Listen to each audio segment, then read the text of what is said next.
It's December 28th, 2023, and we continue our headlines year in review.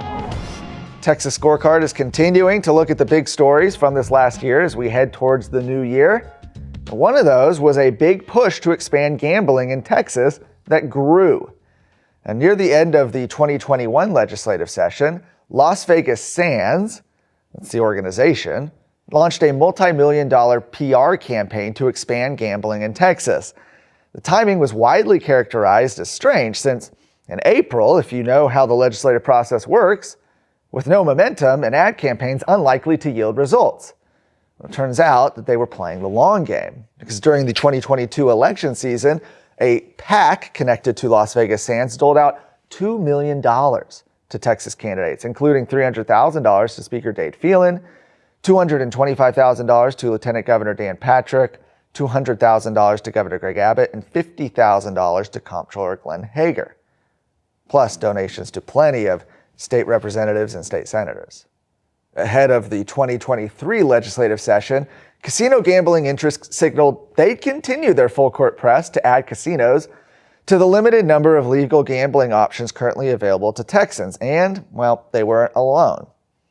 Legislation to approve online sports gambling saw progress this session in the House on the strength of Democrat support, while casinos were rejected by all but 28 Republicans in the House.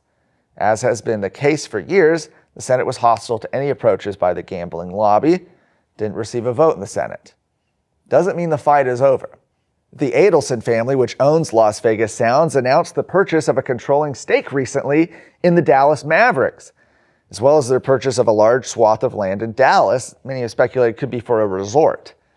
This could be a hedge in case the state legalizes casino gambling sometime in the next few years, or as some have speculated, the Adelsons could be moving the team to Las Vegas. Texas A&M's Board of Regents officially named Mark Welsh as president of the university this year. Welsh had faced criticism over the past several months for his support of diversity, equity, and inclusion principles, his belief in white privilege, and his past position serving as an Obama appointee to the Joint Chiefs of Staff. Despite Welsh's support for ideologies that had previously embroiled Texas A&M in a scandal over the summer, the Texas A&M Board of Regents appointed him as the new president of the flagship university in College Station. A&M had attempted to hire and then scaled back an employment offer for a DEI-promoting professor this summer, who eventually turned down the job, and ultimately the former president resigned over the scandal. Welsh, who'd been the dean of the university's Bush School of Government and Public Service since 2016, was appointed interim president. Before that, he had retired from the U.S. Air Force as a four-star general and Obama appointee to the Joint Chiefs of Staff. As dean, Welsh supported DEI initiatives. He's expressed support for the leftist ideology as recently as August. The Texas A&M Board of Regents said, after Welsh's appointment as president, the Texas A&M Board of Regents released the following statement regarding Welsh's appointment as president. They said, "The board is certain that General Welsh will make a Texas-sized impact as president of our world-class flagship." That was Chairman Bill Mahomes.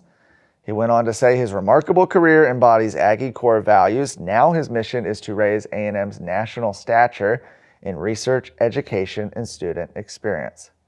Texas A&M, like all public universities in the state, is overseen by a board of regents who are appointed by Governor Greg Abbott and confirmed by the Texas Senate. Last up today, as citizens protested sexually oriented drag shows in the presence of minors, Texas lawmakers responded with a ban on such performances that has since been tied up by the courts. Senate Bill 12 by Senator Brian Hughes prohibits sexually oriented performances for children under 18 years old. It was signed into law by Governor Greg Abbott and took effect on September 1st. However, the American Civil Liberties Union, the ACLU, sued the state over the measure, arguing that it violated constitutionally protected speech. Amazing. That's what the Founding Fathers intended. When they wanted free speech, they wanted sexually explicit performances for children. Give me a break. But I continue. On September 1st, a Reagan-appointed federal judge, David Hittner, ruled in favor of the ACL's lawsuit, allowing drag queens to continue organizing performances for children. On September 26th, Hittner issued a permanent injunction on SB 12, preventing the consequences of up to $10,000 per offense from being enforced. Do you want to see the world around you change? Are you looking for an internship that will help Texans lead the way in our country? Texas Scorecard provides real news for real Texans and is one of the fastest growing news outlets in the state. Right now, Scorecard is looking for young people interested in journalism and media. We call it the fellowship. Not exactly that kind of fellowship, but you will find yourself around like-minded world changers dedicated to telling stories that matter to Texans. We're looking for young people ages 18 to 25 to join our paid fellowship. All fellows will receive a monthly stipend of $2,000 to cover their expenses. Fellows will have the opportunity to specialize in one of 3 tracks: writing, research, and administration. Go to texasscorecard.com/fellowship to apply today.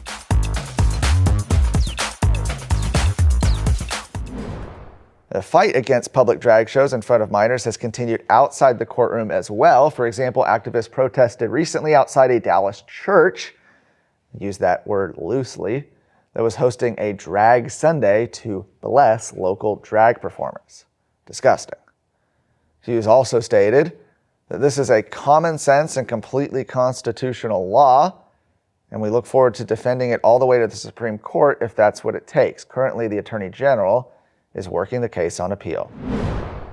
You can check out these stories at texasscorecard.com.